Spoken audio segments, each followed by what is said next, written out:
सर्वेभ्यो नमो नमः। मित्रों, आप सभी का संस्कृत जिज्ञासा यूट्यूब चैनल में स्वागत है। तो हम बात कर रहे हैं संस्कृत सेट परीक्षा के प्रश्न पत्र की, जिसमें 4 भागों में अभी तक हमने 40 प्रश्नों की व्याख्या की है। पंचम भाग में अगले 10 प्रश्नों को इस भाग में हम देखेंगे, जिनकी विस्तृत व्याख्या इस भाग में होगी। और यह सभी प्रश्न TET, TGT, PGT, NET, JRF इन परीक्षाओं के लिए भी महत्वपूर्ण होंगे, इसीलिए आप वीडियो के साथ अंतिम तक बने रहें। तो चलिए इस वीडियो को जल्दी से प्रारंभ करते हैं। विद्यारंभं करिष्यामि सिद्धिर्भवतु मे सदा। हितम मनोहारी च दुर्लभम वचः इति कस्योक्तिः। तो यह लिया गया है महाकवि भारवी के महाकाव्य से। उनका एकमात्र उपलब्ध महाकाव्य है किरातार्जुनीयम, जिसमें सर्गों की संख्या 18 है। वीर रस की उसमें प्रधानता है। नायक उसमें अर्जुन है, नायिका उसमें द्रौपदी है, और उपनायक उसमें किरात रूपधारी शिव मिलते हैं। इस तरह से इसकी कुछ मुख्य डिटेल थी। और इसकी विशेषता क्या है? बृहत्त्रयी में इसका स्थान पहला आता है। पहला है किरातार्जुनीयम बृहत्त्रयी में, द्वितीय है शिशुपाल वधम, माघ की रचना है, तीसरा है नैषधीय चरितम, जो श्री हर्ष की रचना है। इस तरह से 3 यह किस में आते हैं? बृहत्त्रयी में आते हैं। तो यह जो सूक्ति भाग आप यहाँ पे देख पा रहे हैं, तो यह लिया गया है किरातार्जुनीयम महाकाव्य के पहले सर्ग से। किसने कहा है? वनेचर ने युधिष्ठिर के प्रति कहा है। क्रियासु युक्तेर नृपचार चक्षुषो न वंचनीया प्रभवो अनुजीविभिः अतोर्हसि क्षन्तुम साधु साधु वाहितम मनोहारि च दुर्लभम वचः। यानी कि हे राजन, कार्यों पर नियुक्त किए गए सेवकों द्वारा गुप्तचर रूपी नेत्र रखने वाले स्वामी को नहीं ठगना चाहिए। इसीलिए जो मैं आगे कहने वाला हूँ, या वह प्रिय हो अप्रिय हो, उसके लिए आप मुझे क्षमा करें, क्योंकि हितकर वचन और मन को हरण करने वाले वचन लोक में दुर्लभ हुआ करते हैं। तो यह वनेचर ने युधिष्ठिर के प्रति कहा है।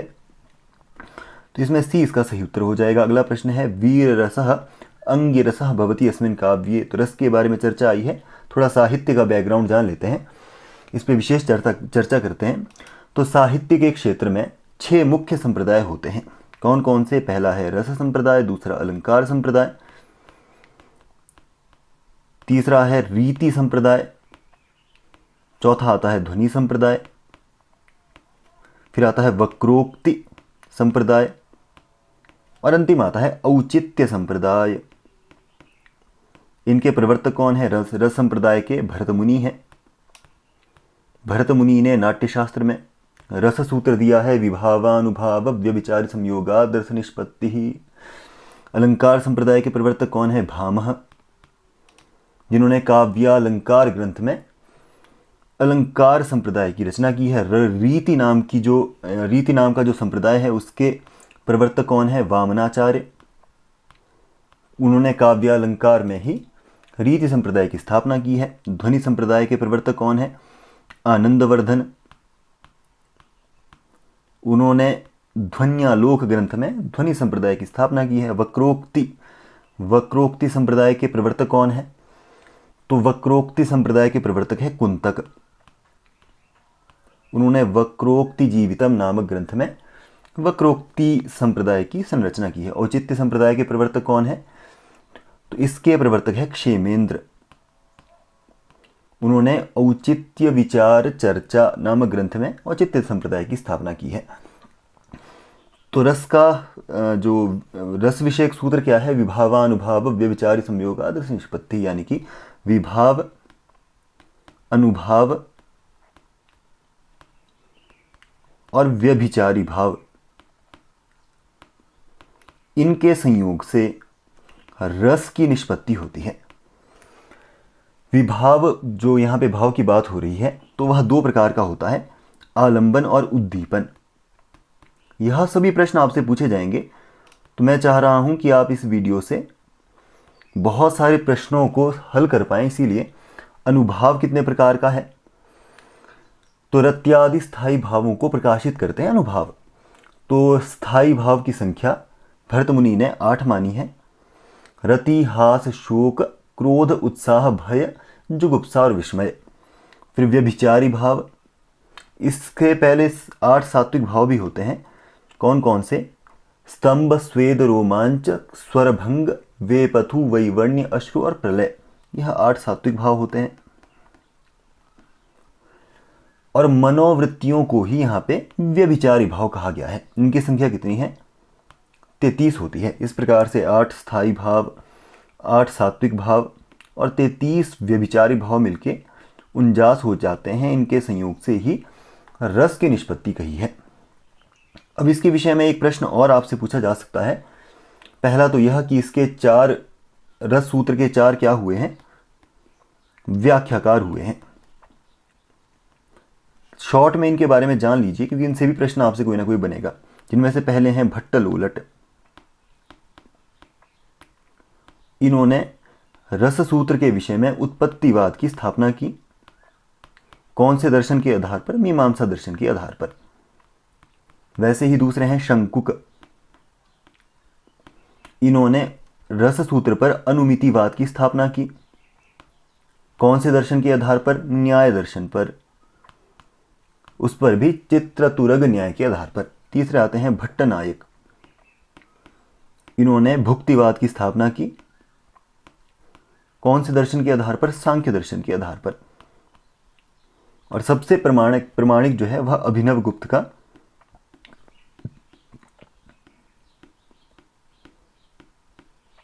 अभिव्यक्तिवाद माना गया है।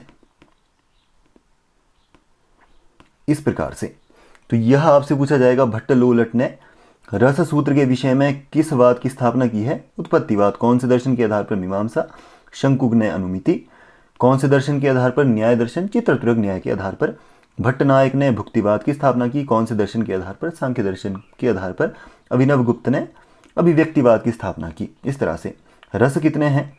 अलग अलग मत मिलते हैं। यदि बात करें हम भरत मुनि की, तो अष्टो नाट्य रसाः स्मृतान् 8 ही माने हैं। श्रृंगार, हास्य, करुण, रौद्र, वीर, भयानक, विभत्स और अद्भुत। परंतु ममट ने 9वां रस माना शांत को। इस प्रकार से और फिर विश्वनाथ ने 10म रस को माना किसको? वात्सल्य को। और रूप गोस्वामी ने 11वें रस को माना भक्ति को। इस तरह से 11 रस तक बात पहुंच जाती है। तो आपसे पूछा जाएगा, नवम रस की स्थापना किसने की है? निर्वेद स्थायी भावोस्ति शांतोपि नवमो रस। इस तरह से यहाँ पे ममट ने रखा। विश्वनाथ ने 10म वात्सल्य को मान लिया और रूप गोस्वामी ने 11वां भक्ति को नवम रस, एकादश रस मान लिया। तो मुख्य तौर पे 9 ही रस गिने जाते हैं। श्रृंगार, हास्य, करुण, रौद्र, वीर, भयानक, विभत्स, अद्भुत, शांत, यह 9 ही रस गिने जाते हैं। तो प्रश्न में यहाँ पे अंगी रस की बात की गई है। तो किसी भी काव्य में एक रस मुख्य होता है जो प्रारंभ से लेकर अंत तक निरंतर रूप से चलता है। जैसे रामायण में बात करें तो करुण यहाँ पे रस क्या है? मुख्य रस है, अंगी रस है। उसको ही हम क्या बोलते हैं? मुख्य रस। महाभारत में शांत रस मुख्य है, इसी को ही अंगी रस कहा जाएगा। तो इसी प्रधान रस को क्या कहते हैं? अंगी रस कहा जाता है। इस प्रधान रस के साथ साथ अलग अलग रस आते रहते हैं, जो कभी लंबे प्रसंग तक चलते हैं, कभी छोटे प्रसंग तक चलते हैं। जैसे कि रामायण में बात करें तो करुण रस की ही प्रधानता है, परंतु बीच में जब रावण का वध का प्रसंग आया तो वहां पे वीर रस हमें दिखा। और वैसे ही हनुमान का राम से प्रथम मिलन हुआ या शबरी भेंट हुआ तो वहां पे अद्भुत रस आया। तो इस तरह से जो यह बीच में रस आते हैं इनको हम अंग रस कहते हैं, और जो शुरू से लेकर अंत तक चलेगा उसको हम अंगी रस कहते हैं या मुख्य रस उसको कहते हैं। तो इस प्रकार से तो इन सभी विकल्पों को यदि देखें हम, तो पहला है नैषधीय चरितम। तो इसमें हमें वीर रस की प्रधानता न देखते हुए श्रृंगार की प्रधानता दिखती है। शिशुपाल वधम में बात करें तो यह इसमें जो है मुख्य तौर पे वीर रस ही हमें शुरू से लेकर अंत तक दिखता है, तो बी ही इसका सही उत्तर होएगा। मेघदूत की बात करें तो इसमें श्रृंगार प्रधान है। रघुवंश की बात करें कालिदास जी का है तो इसमें श्रृंगार की प्रधानता है। तो इसमें सही उत्तर हो जाएगा ऑप्शन नंबर बी। अगला प्रश्न है, अनुशासन देश को महान बनाता है। तो यहां पर मुख्य वाक्य क्या है? देशम महांतं करोति, देश को महान करता है। इस वाक्य में मुख्य कर्म है देश इसीलिए इसकी कर्म संज्ञा होकर क्या हो जाती है, द्वितीय विभक्ति उसमें हुई है तो देशम हो जाएगा। यहां अनुशासन पद क्या है, विशेषण है। और विशेषण क्या होता है, जो पृथक करके दिखाए उसे हम विशेषण कहते हैं। जैसे कि शीत जल लाओ, इस वाक्य में शीत जो जल का विशेषण है वह उष्ण जल से पृथक करता है।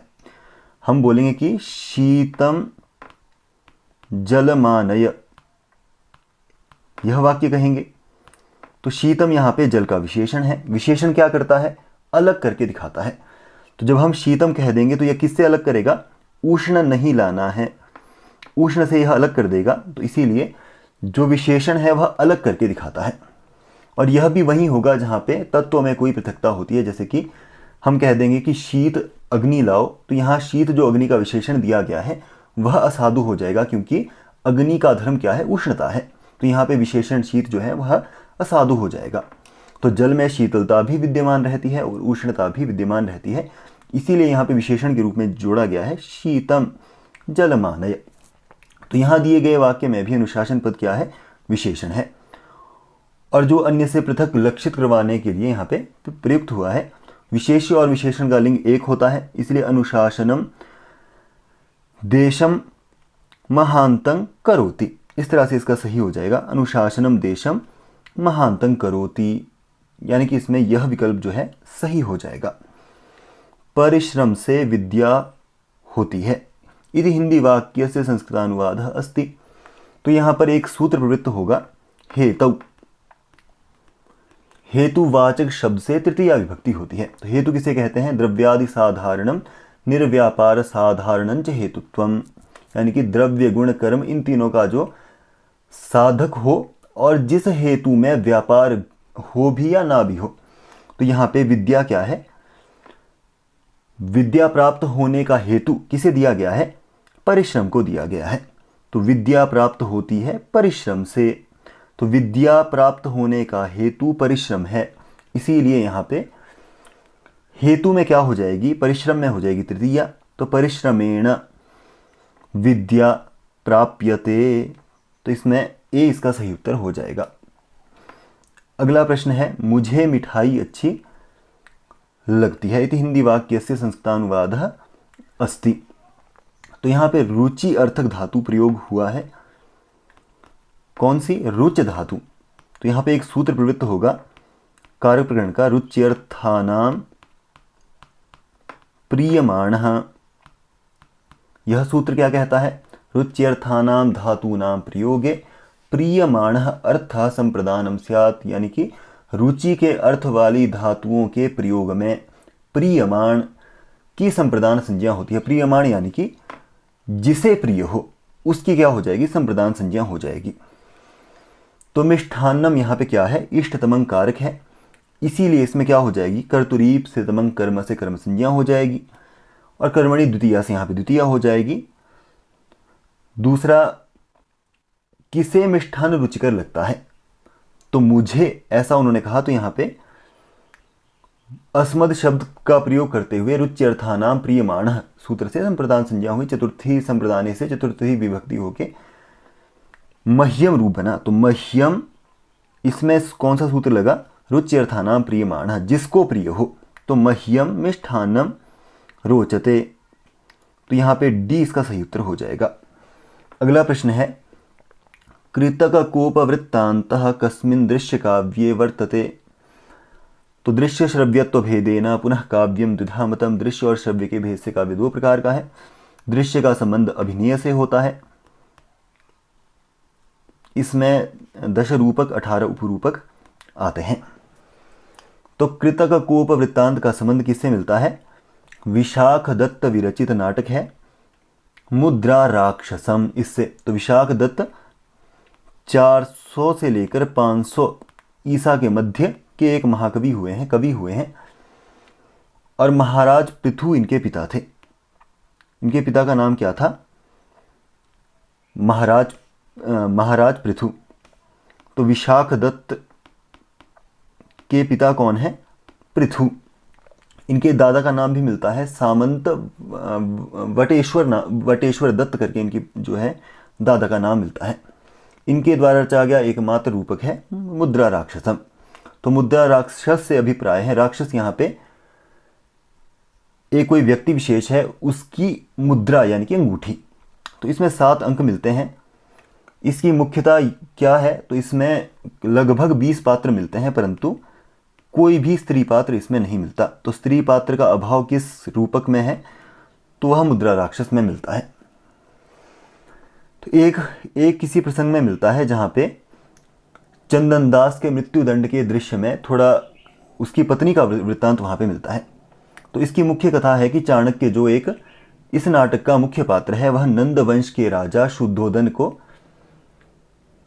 हरा करके चंद्रगुप्त को क्या बना देता है, नंद वंश का राजा बना देता है और गुप्त वंश की स्थापना कर देता है, यानी कि मौर्य वंश की वह मुख्य रूप से स्थापना कर देता है। इसके बाद चाणक्य चाहता है कि मैं राजनीति से संन्यास लेकर नंद वंश के विश्वास पात्र अमात्य राक्षस को ही मौर्य वंश का भी अमात्य बना दूं, परंतु राक्षस क्या है, नंद वंश का विश्वास पात्र है, तो वह अमात्य नहीं बनना चाहता है। तो अब राक्षस तो क्या है, मलय केतु के साथ मिलकर कूटनीति के द्वारा चंद्रगुप्त को राज्य से अलग करने का प्रयास करता है और चाणक्य चंद्रगुप्त के साथ मिलकर राक्षस को अमात्य बनाने के प्रयास में लगा हुआ होता है। तो इसमें राक्षस की जो अंगूठी है वह चाणक्य के गुप्तचर को प्राप्त होती है, जिसमें लिखा गया एक जो कूटलेख है वह चाणक्य को विजय दिलाने के लिए महत्वपूर्ण भूमिका का निर्वाह करता है। इसीलिए इसका नाम क्या रखा गया है, मुद्रा राक्षस रखा गया है। तो इसके तृतीय अंक में एक स्थान पर चाणक्य अपने शिष्य या मौर्य वंश के सम्राट के साथ बनावटी कलह या लड़ाई को प्रस्तुत कर रहे होते हैं, ताकि राक्षस को आंतरिक एकता का खंडन वहां पे अनुभव हो सके और राक्षस को लगे कि उसकी जो योजना है वह सफल हो चुकी है। इसी का नाम क्या है, कृतक कोप वृत्तांत। तो यहाँ पे ए इसका सही उत्तर हो जाएगा। अगला प्रश्न है, अधस्तन युग्मानाम समीचीनाम तालिकान चिनुत। तो इनका मिलान करके इनके जो उत्तर हैं इनमें से कोई एक है। पहला है उत्तररामचरितम। तो उत्तररामचरितम किसके द्वारा लिखा गया है, भवभूति के द्वारा लिखा गया है। तो इनका जो एकमात्र सबसे प्रसिद्ध काव्य है या रूपक है वह उत्तररामचरितम मिलता है। तो इसमें रामायण के उत्तरकांड को अत्यंत करुण रस में पिरोकर प्रस्तुत किया है किसने, भवभूति ने। इसके नायक कौन है, राम इसके नायक हैं, सीता इसमें नायिका है। विदूषक का इनमें अभाव मिलता है। विशेषता क्या है, विदूषक का अभाव।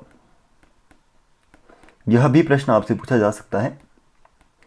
और इसकी सबसे मुख्य विशेषता क्या है, सप्तम अंक में गर्भांक नाटक योजना या गर्भांग योजना, जिसके बारे में मैंने आपको इससे पहले वाले भाग में भी बताया था। तो द्वितीय देखें, बुद्ध चरितम किसके द्वारा लिखा गया है। इसमें कितने अंक हैं, 7 अंक मिलते हैं। तो बुद्ध चरितम किसके द्वारा लिखा गया है, अश्वघोष के द्वारा लिखा गया है। तो बी का क्या हो जाएगा, 4। तो अश्वघोष ने इसके अतिरिक्त बहुत सारे काव्य लिखे हैं, जैसे कि सौंदरानंद महाकाव्य उन्होंने लिखा है। तो बुद्ध चरितम रचना संस्कृत, चीनी, तिब्बती अनुवाद में भी प्राप्त होती है। चीनी तिब्बती अनुवाद में इसके 28 सर्ग प्राप्त होते हैं, परंतु संस्कृत में बात करें तो 14 सर्ग ही इसमें प्राप्त होते हैं। तो इस काव्य में या महाकाव्य में इक्ष्वाकु वंश के राजा शुद्धोधन और माया देवी के घर में किस प्रकार एक पुत्र का जन्म होता है, जन्म से जिसका नाम सिद्धार्थ रखा था, वह सिद्धार्थ कैसे बुद्धत्व भाव को प्राप्त होता है, इन सभी वर्णों को शांत रस में पिरोया गया है। बुद्ध इसमें मुख्य नायक हैं और अराग ऋषि का वर्णन इसमें मुख्य तौर पे आपसे प्रश्नों में पूछा जाता है। अराग या अराड ऋषि का वर्णन किस में आता है, बुद्ध चरितम में आता है। सी वेणी संहार, तो इसको लिखने वाले हैं भट्टनायक। तो सी का हो जाएगा 3। तो यह लिखा है किसने, भट्टनायक ने। तो वेणी संहार एक नाटक है जिसके कर्ता कौन है, भट्टनायक है। इनका समय का लगभग इनका 7वीं शताब्दी के आसपास सिद्ध किया जाता है। तो वेणी संहार उनकी एकमात्र प्रसिद्ध कृति है जिसमें अंक कितने मिलते हैं, 6 अंक उसमें मिलते हैं। इसका उपजीव्य ग्रंथ किसे माना जाता है, महाभारत के सभा पर्व को माना जाता है। इसमें भीम अपनी प्रतिज्ञा के अनुसार दुशासन और दुर्योधन को मारकर द्रौपदी के खुले केशों को उनके लहू से नहलाकर उनकी वेणी करता है, यानी कि चोटी बनाता है, इसीलिए इसका नाम क्या है, वेणी संहार। तो इसमें कौन सा रस प्रधान मिलेगा, वीर ही इसमें मुख्य रस प्रधान मिलेगा। अगला है स्वप्न वासव दत्तम, तो यह रचना है भास की, तो डी का हो जाएगा 4। तो भास की विशेषता क्या है, भासो हासः, हास उनकी मुख्य विशेषता है। 13 उनके मुख्य ग्रंथ प्राप्त होते हैं जिनको 4 भाग में विभाजित किया गया है, जैसे कि महाभारत मूलक उरुभंग हो गया, दूत वाक्य, दूत घटोत्कच, मध्यम व्यायोग, पंचरात्र बालचरितम, रामायण मूलक जिसमें आते हैं प्रतिमा नाटक, अभिषेक नाटक, उदयन मूलक जिसमें प्रतिज्ञा योगंध रायणम, स्वप्न वासव दत्तम आते हैं, अंतिम आता है लोक कथा मूलक जिसमें चारुदत्त और अविमारक, यह 2 नाटक आते हैं। इसका नायक कौन है, तो उदयन इसका नायक है। नायिका कौन है, तो इसमें वासव दत्ता इसकी नायिका है। कितने अंक इसमें मिलते हैं, तो 7 अंक इसमें मिलते हैं। और यह प्रतिज्ञा योगंध रायण नाटक का उत्तर भाग माना जाता है। कौन से रस की प्रधानता है, तो श्रृंगार रस की प्रधानता है। तो इसमें हो जाएगा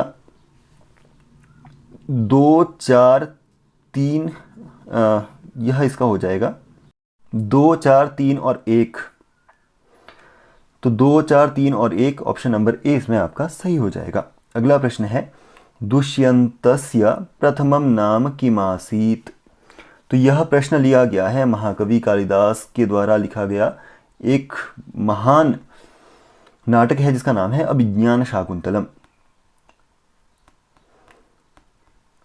तो ऐसा कोई भी नहीं होगा संस्कृत जगत में जो कालिदास जी से परिचित नहीं होगा। इनका समयकाल कब माना जाता है, प्रथम शताब्दी ईसा पूर्व के आसपास माना जाता है। 2 इनके महाकाव्य हैं जिनमें रघुवंश और कुमार संभवम, यह 2 आते हैं। 3 इनके रूपक हैं, कौन कौन से हैं, तो अभिज्ञान शाकुंतलम जिसमें 7 अंक है, विक्रमोर्वशीयम और मालविकाग्निमित्रम। वैसे ही इनके गीति काव्य 2 हैं, ऋतु संहार और मेघदूत। तो 7 इनकी टोटल रचना हमें प्राप्त होती है। तो नाटक में जो सबसे शिरोमणि रखा जाता है अभिज्ञान शाकुंतलम, वह उनकी सबसे प्रसिद्ध कृति है, क्योंकि कहा भी जाता है काव्येषु नाटकम रम्यम तत्र रम्या शकुंतला। नायक कौन है इसमें, दुष्यंत इसका नायक है। नायिका कौन है इसमें, तो शकुंतला इसमें नायक है। कथा कहाँ से ली गई है, उपजीव्य क्या है, महाभारत का आदि पर्व। तो इसमें दुष्यंत का आखेट करते हुए कण्व आश्रम में प्रवेश करना, शकुंतला का दुष्यंत के प्रति अनुराग होना, परस्पर आकर्षण होना, दोनों का गांधर्व विवाह होना, दुर्वासा के श्राप के कारण शकुंतला को या दुर्वासा ऋषि के कोप से शकुंतला को शाप मिलना, कण्व को विवाह की सूचना मिलना, कण्व के द्वारा शारंग्रव और शारद्वत और गौतमी के साथ शकुंतला को हस्तिनापुर भेजना, वहाँ दुष्यंत का शकुंतला को देखकर विस्मृत हो जाना, धीवर के पास शकुंतला को दी गई जो दुष्यंत के द्वारा दी गई जो अंगूठी थी उसका मिलना, और शकुंतला विषयक दुष्यंत की सारी स्मृतियाँ वापस आना, दुष्यंत का पश्चाताप, उसका स्वर्ग जाना, इंद्र के साथ मिलकर असुरों से युद्ध करना, स्वर्ग से आते समय एक बालक को शेर के मुँह में हाथ डालते हुए देखना, और मरीचि आश्रम में शकुंतला और अपने पुत्र सर्वदमन और भरत, सर्वदमन जिसे हम भरत भी कहते हैं, उससे भेंट होना और इसका सुखांत अंत हो जाना, यह इसकी मुख्य कथा मिलती है। तो 7वें अंक में एक यहाँ पे वर्णन मिलता है मरीचि आश्रम में शकुंतला और पुत्र सर्वदमन, सर्वदमन जिसे हम भरत भी कहते हैं, उनका सम्मेलन होता है। तो यहाँ पे जो प्रश्न पूछा गया है वह दुष्यंत के विषय में नहीं पूछा गया है, तो यहाँ पे भरत के विषय में पूछा गया है। भरत का नामांतरण क्या था, तो उसका सर्वदमन यहाँ पे नाम था, यह यहाँ पे मिसप्रिंट हो चुका है, तो यहाँ पे सही उत्तर हो जाएगा ऑप्शन नंबर सी। अगला प्रश्न है शिशुपाल वध महाकाव्यस्य प्रथम सर्गस्य नाम किम। तो 7वीं शताब्दी के उत्तरार्ध में एक महाकवि हुए जिनका नाम था माघ।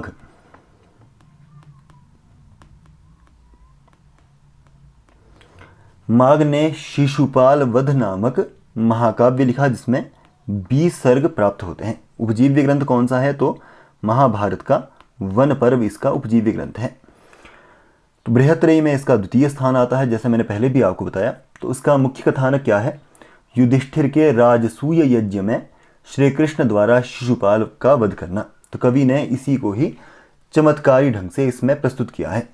रविवर्तक पर्वत के वर्णन में कवि ने अपने कवित्व का विस्तार इसमें मुख्य तौर पे किया है। कौन से पर्वत का इसमें वर्णन मिलता है? रविवर्तक। यह आपसे प्रश्न पूछे जाते हैं। इसका प्रारंभ किससे होता है? श्री शब्द से होता है। अंत किससे होता है? अंत भी इसमें श्री शब्द से ही होता है, इसलिए इसे श्रयंत महाकाव्य कहा जाता है। तो इसके प्रथम सर्ग में श्री कृष्ण के समीप नारद जी का आगमन द्वारिका में होता है और शिशुपाल द्वारा किए जाने वाले सभी उपद्रवों की वह सूचना श्री कृष्ण को देते हैं। इसीलिए वह संकेत करते हैं कि आप अब शिशुपाल का वध करें। तो इसमें प्रथम विकल्प ही इसका सही उत्तर होगा, कृष्ण नारद संभाषणम। अगला प्रश्न है, किम नाम अभिधा पुच्छभूता भवति। तो यह शब्द शक्तियां या शब्द अर्थ और उनकी शक्तियों के विषय में मुख्य प्रश्न है। तो शब्द कितने प्रकार के होते हैं? 3 प्रकार के होते हैं। वाचक, लाक्षणिक, व्यंजक। यह 3 प्रकार के शब्द होते हैं। इनसे मिलने वाले अर्थ भी 3 प्रकार के होते हैं। कौन कौन से? वाचक शब्द से जो अर्थ ग्रहण होगा वह वाच्यार्थ कहलाएगा। लाक्षणिक शब्द से जो अर्थ ग्रहण होगा उसे लक्ष्यार्थ कहा जाता है। व्यंजक शब्द से जो अर्थ ग्रहण होता है उसे हम व्यंग्य अर्थ कहते हैं, व्यंग्यार्थ कहते हैं। तो व्यंजक शब्द में व्यंग्य अर्थ की प्राप्ति होती है। इस तरह से अब इनमें अर्थ प्रकाशन करने वाला जो मुख्य तत्व होता है उन्हें हम शब्द शक्तियां कहते हैं। यह भी 3 प्रकार की है, अभिधा, लक्षणा और व्यंजना। 3 प्रकार की होती है। अभिधा का लक्षण क्या दिया जाता है? तो साक्षात संकेतितम यो अर्थम अभिधत्ते सवाचकः। वह शब्द एक ऐसे अर्थ का बोध करवाता है जो साक्षात संकेतित अर्थ हो, या यह भी कह सकते हैं कि वह शब्द ऐसे अर्थ का प्रकाशक है जिस अर्थ का उस शब्द के साथ वाच्यवाचक भाव संबंध बिना किसी दिक्कत के लक्षित होता हो। या यह भी कह सकते हैं कोश ग्रंथों में जिस शब्द के लिए जो अर्थ कहा गया है उसे हम वाच्यार्थ कहते हैं। जैसे कि पीतांबर है तो पीले वस्त्रों वाला, ऐसा ही अर्थ लेना, कोई व्यक्ति विशेष उसका अर्थ नहीं लेना। तो साक्षात संकेतित अर्थ कितने प्रकार का कहा गया है? 4 प्रकार का। जाति रूप अर्थ, क्रिया रूप अर्थ, गुण रूप अर्थ और यदृच्छा रूप अर्थ। और अभिधावृत्ति, जो अभिधा है उसका लक्षण क्या है? समुख्यो अर्थस्तत्र मुख्यो व्यापारोस्याभिधोच्यते। यानी जो चतुर्विध संकेतित अर्थ के अवबोधन में शब्द का जो व्यापार है वह क्या है? अभिधा विचार है। दूसरा है लक्षणा। लक्षणा का अर्थ क्या है? मुख्यार्थ बाधे तद योगे रूढ़ितो अथ प्रयोजनात् अन्यो अर्थो लक्ष्यते यत् सा लक्षणारूपिता क्रिया। यानी कि वाचक रूप शब्द जब अपने मुख्य अर्थ की अनुपपत्ति में अपने मुख्य अर्थ से संबंध किसी अन्य अर्थ का प्रतिपादन करने लगता है जिसमें या तो कोई रूढ़ि या प्रयोग प्रवाह कारण हो, वह शब्द की जो क्रिया है या वृत्ति है वह क्या कहलाएगी? लक्षणा कहलाएगी।